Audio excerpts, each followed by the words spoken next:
The saloon doors swung open with a creak that cut through the whiskey-soaked air like a knife through butter. Big Jake Morrison stomped in, all 6'4" of him, spades jangling with each heavy step on the dusty floorboards.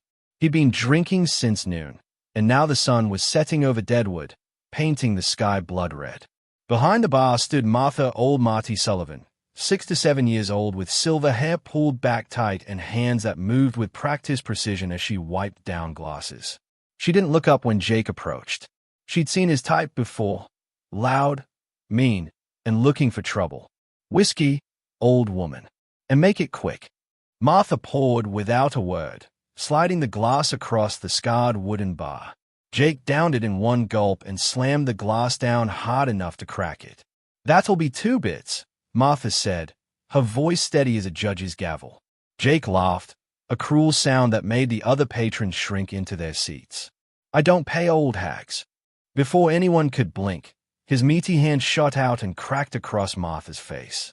The slap echoed through the saloon like a gunshot. She stumbled back, catching herself against the whiskey shelf. The saloon went silent. Dead silent. Jake grinned, proud of himself. But he hadn't noticed what everyone else suddenly saw: the way Martha's eyes had changed, the way she rolled her shoulders back, the slight smile playing at the corner of a blooded lip. What Jake didn't know was about to get him hurt real bad.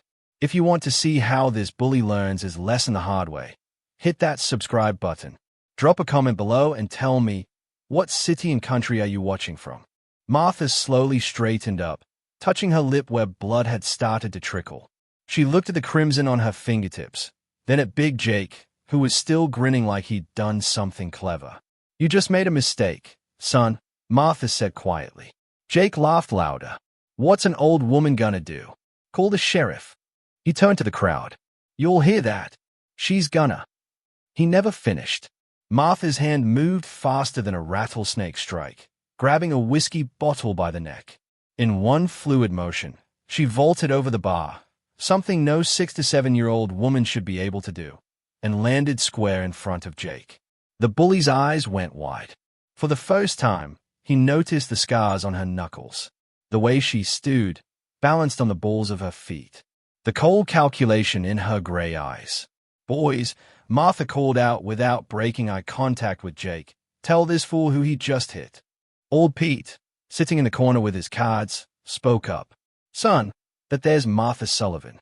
She taught Wild Bill Hickok how to shoot when he was just a pup." Another voice chimed in from the back. "She trained Calamity Jane, too, and half the lawmen in 3 territories." Jake's grin faltered. "You're lying." "Am I?" Martha set the bottle down on a table, never breaking her gaze. 1867. I was the fastest drawer in Kansas. Won 17 duels. Never killed a man I didn't have to. Built my reputation shooting bottles off fence posts at 100 yards. Then I got tired of killing and decided to teach instead. She circled Jake slowly, like a mountain lion sizing up prey. I taught men and women how to survive in this territory, how to shoot straight when your life depends on it, how to stay calm when some fool's trying to kill you. Jake backed up a step. His hand drifted toward his gun. "Don't." Martha's voice cracked like a whip. "You pull that iron, and I'll put you down before it clears leather. I may be old, but my reflexes remember what my bones don't." The saloon held its breath. Jake's hand trembled above his holster. "See, I gave up the gun years ago," Martha continued, rolling up her sleeve to reveal forearms corded with muscle that shouldn't exist on a woman her age. "But I never gave up fighting. Taught bare-knuckle boxing to minors. Trained ranch hands and knife work. Showed deputies how to disarm a man twice their size." She stopped circling and stood directly in front of Jake, barely 5'6" but suddenly seeming 10 feet tall. "So here's what's gonna happen, boy. You got 2 choices. Walk out that door right now and never come back." "Oh." She cracked her knuckles, the sound sharp in the silence. "We settle this the old way." Big Jake's face flushed red with rage and embarrassment. Every eye in the saloon was on him, and he could feel his reputation crumbling like a sandcastle in a storm. He'd built his name on fear, on being the meanest dog in the territory. No way was he backing down from some old woman, legendary or not. You think I'm scared of some washed-up old? Martha moved. Her fist drove into Jake's solar plexus with the force of a mule kick. The air exploded from his lungs in a whoosh, and he doubled over, gasping like a landed fish. Before he could recover, Martha's knee came up and caught him square in the face. Blood spurted from his nose as his head snapped back. He stumbled, arms windmilling, trying to stay upright. Rule number 1, Martha said calmly, circling him again. Never telegraph your moves. You were gonna throw a right hook. I saw it in your shoulder. Jake roared and lunged at her, both arms outstretched. Martha sidestepped like a matador, grabbed his wrist as he passed, and used his own momentum to send him crashing into a table. Cards and poker chips flew everywhere, wood splintered under his weight. Rule number 2, Martha continued, not even breathing hard. Use your opponent's strength against him. Bigger they are, harder they fall. Jake pushed himself up, murder in his eyes. This time he went for his gun. His hand closed around the grip, started to draw. Martha's boot connected with his wrist. The revolver went flying, sliding across the floor to stop at old Pete's feet. Pete picked it up, examined it, and tucked it into his own belt. Rule number 3, Martha said, and there was steel in her voice now. Never draw on someone unless you're ready to die. Because out here, that's what it means. Jake charged again, throwing wild haymakers. Martha ducked under the first, blocked the second with her forearm, and delivered a devastating uppercut to his jaw. Jake's head snapped back, his eyes rolled, and he staggered sideways. But he was tough. She'd give him that. He shook his head, trying to clear it, and came at her one more time. This time Martha didn't play. She stepped inside his guard, drove her elbow into his ribs, once, twice, 3 times, then swept his legs out from under him. Jake crashed to the floor face first, eating a mouthful of sawdust and spilled whiskey. Martha planted her boot on his back, pressing him down. Stay down, boy. I've made my point. Jake groaned but didn't move. His nose was broken, his ribs were screaming, and his pride was shattered into a million pieces. The saloon erupted in applause and cheers. Men whistled and stomped their feet. Someone called out, just like the old days, Marty. Martha kept her boot firmly planted on Jake's back, applying just enough pressure to remind him who was in control. She looked around the saloon at the eager faces watching her, then back down at the defeated bully beneath her heel. Get up, she commanded, stepping back. Jake groaned and slowly pushed himself to his hands and knees, spitting blood and sawdust.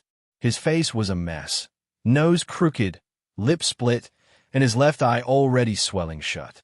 He looked up at Martha with pure hatred burning in his good eye. You gonna kill me now, old woman, he snarled through broken teeth.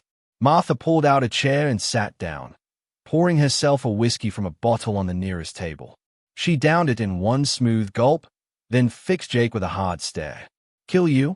Boy, if I wanted you dead, you'd be 6 feet under already. No, I got something else in mind. She leaned forward. I'm gonna teach you something. Something my daddy taught me when I was younger than you, angrier than you, and twice as stupid. Jake struggled to his feet, swaying like a drunk. I don't need nothing from you. Sit down. It wasn't a request. Something in Martha's tone made Jake obey. He collapsed into a chair across from her, holding his ribs. You know why you lost tonight? Martha asked. It ain't because I'm faster or stronger. Hell, you probably got 50 pounds on me in 30 years of youth. Jake glared at her but said nothing. You lost because you're all rage and no discipline. All muscle and no mind. You think being mean makes you tough, but it just makes you sloppy. Martha poured another whiskey and slid it across to Jake. Drink. You'll need it. Jake stayed at the glass suspiciously, then grabbed it and gulped it down. The whiskey burned his cut lip, making him wince. I was 17 when I killed my first man, Martha said, her voice distant now, traveling back through the decades. Drunk cowpoke tried to force himself on me behind a trading post in Abilene. I put a bullet through his heart at point-blank range. The saloon had gone quiet again, everyone leaning in to hear a story most had never been told. I was so scared my hands shook for 3 days straight. But you know what scared me more than killing him? How easy it was. How good it felt to have that power. Martha's eyes locked onto Jake's. That's when my daddy sat me down, just like I'm sitting with you now. He said, Martha, any fool can pull a trigger. Any coward can hurt someone weaker. But it takes a real man, or woman, to know when to fight and when to walk away. Jake's expression shifted slightly, the hatred mixing with something else. Confusion, maybe, or the first seed of understanding. Martha signaled the bartender, young Tommy who'd been filling in while she dealt with Jake, to bring the bottle over. She poured 2 more glasses, one for herself and one for the bully who'd struck her less than 10 minutes ago. Why are you telling me this? Jake asked, his voice hoarse. The fight had drained out of him, replaced by genuine bewilderment. Because I see something in you that nobody else does, Martha replied. You remind me of someone. Who? Some other fool you beat senseless. My son. The words hung in the air like gun smoke. Jake's head snapped up, his one good eye widening. Around the saloon, men exchanged surprised glances. Old Marty never talked about her past. Not the personal parts anyway. Martha took a slow sip of whiskey, gathering her thoughts. Thomas Sullivan. He'd be about your age now, maybe a year or 2 older. Had your build, your temper, your need to prove himself the toughest man in every room. Where is he now? Jake asked quietly. Boot Hill Cemetery, up in Cheyenne. Been there 16 years. Martha's voice didn't waver, but her knuckles whitened around the glass. Got himself killed in a bar fight over a card game. Some drifter called him a cheat. Thomas couldn't let it go, couldn't walk away. Drew his gun, but the other man was faster. Jake looked down at his bloody hands, suddenly unable to meet her eyes. I taught my boy everything I knew about shooting, fighting, surviving. Made him one of the best gunfighters in Wyoming territory. But I never taught him the most important lesson, the one my daddy taught me that night in Abilene. I never taught him that real strength is knowing when not to fight. Martha stood up and walked to the window, looking out at the darkening street. Thomas thought being tough meant never backing down, never showing weakness, never letting an insult slide. So when that drifter called him a cheat, he had to prove himself.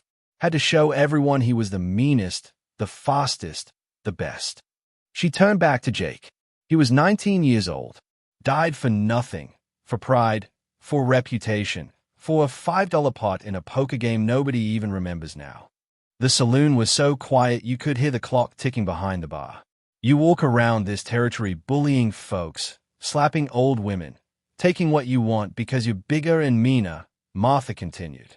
But you're walking the same path my Thomas walked. And unless you change course, you'll end up in the same place. A pine box and a wooden cross with your name carved crooked. Jake's jaw clenched. For a moment, Martha thought she'd lost him, that his pride would win out over common sense. Then she saw it, a single tear cutting through the blood and dirt on his face. I don't know how to be anything else, he whispered. Martha walked back to the table and sat down heavily, suddenly looking every one of her 6 to 7 years. She studied Jake's face, the tears mixing with blood, the confusion and pain in his eyes, the way his massive shoulders had slumped in defeat. That's the first honest thing you've said all night, she told him. And it's a start. Jake wiped his face with the back of his hand, smearing the blood. My old man used to beat me senseless every night he came home drunk. Said I'd never amount to nothing. Said the only way to survive in this world was to hit first and hit hardest. Martha nodded slowly. She'd heard variations of this story 100 times before. Hurt people hurting people, passing down pain like a family heirloom. So you became what he made you, Martha said. But here's the thing about that, Jake.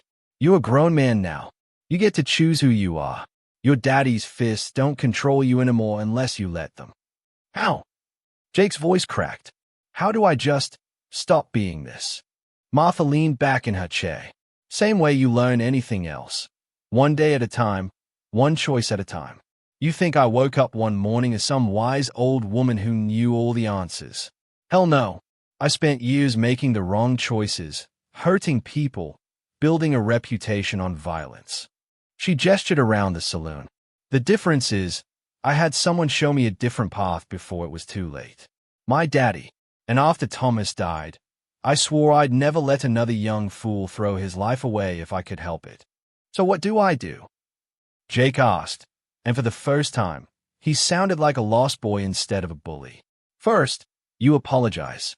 To me, to every person in this saloon you've terrorized, to everyone in this town you've wronged. Martha's voice was firm but not unkind. Real apologies, not just words. You make it right. Jake nodded slowly. Second, you work. I need someone to help run this place. Hauling barrels, fixing tables, keeping order without violence. You'll work for me for 6 months. No pay except room and board. You'll earn back what you stole through honest labor. And third, Jake asked. Martha smiled, the first real smile since this whole mess started. Third, you learn. I'm gonna teach you what I should have taught Thomas. Not just how to fight, but when to fight. Not just how to be strong, but how to be good. Not just how to survive, but how to live. She extended her hand across the table. But it starts with you choosing. Right here, right now. You can walk out that door and keep being Big Jake Morrison, the bully everyone fears and nobody respects. Or you can stay and become the man you were meant to be. Jake stared at her outstretched hand for a long moment. Jake Morrison looked at Martha's weathered hand extended across the table, calloused and scarred from decades of hard living. His own hand trembled as he reached out. When their palms clasped, something passed between them, an understanding, a promise, a second chance. I'll stay, Jake said, his voice barely above a whisper. I'll do whatever it takes. Martha squeezed his hand firmly, then released it. Good. Now stand up and face these people. Jake struggled to his feet, wincing at the pain in his ribs. He turned to face the saloon full of men and women he'd terrorized over the past months. Some looked skeptical, others angry. A few showed something that might have been hope. Jake started, then had to clear his throat. I'm sorry. For everything. For the money I took, the people I hurt, the fear I caused. I ain't got an excuse that makes it right. But I'm gonna spend every day from here on trying to make amends. The silence stretched out. Then old Pete stood up from his corner table. I'll be watching you, boy, Pete said. One slip, and you're done. Fair enough, Jake replied. One by one, others nodded. Not forgiveness, not yet, but acceptance of the possibility of change. Over the following months, Deadwood watched Big Jake Morrison transform. He hauled whiskey barrels that would break most men's backs. He rebuilt tables and chairs he'd smashed in drunken rages. He broke up fights without throwing a single punch, using words and presence instead of fists. And every evening after closing, Martha taught him. Not just fighting techniques, but philosophy. When to stand your ground and when to walk away. How strength without compassion was just cruelty. How the measure of a man wasn't in how many people feared him, but in how many people trusted him. 6 months turned into a year. Jake's reputation slowly shifted. People stopped crossing the street when they saw him coming. Some even nodded in greeting. Children no longer ran from him. One evening, as they cleaned up after closing, Martha watched Jake carefully stacking chairs, making sure everything was perfect. He'd filled out differently now, still massive, but the meanness had left his face. He looked peaceful. You know, Martha said, I think Thomas would have liked you. Jake looked up, and Martha saw tears in his eyes. Thank you, Marty, for not giving up on me, for seeing something worth saving. Thank me by passing it on, Martha replied. Someday, you'll meet another angry young fool who thinks violence is the answer. When that day comes, you show him what I showed you. You be for him what I was for you. Jake nodded solemnly. I promise. Outside, the sun set over Deadwood, painting the sky gold and crimson. Inside the saloon, an old woman and a reformed bully stood together, proof that it's never too late to change, never too late to become who you were meant to be. The legend of Martha Sullivan had taught one more student. And this time, he'd lived to pass the lesson on. If you enjoyed this Wild West tale of redemption and second chances, smash that subscribe button and ring the bell so you never miss another story. Drop a comment below and tell me, what city and country are you watching from? And let me know what kind of story you want to hear next. Should it be another Western, or maybe something completely different? Your feedback helps me create the content you want to see. Thanks for watching, and I'll see you in the next one.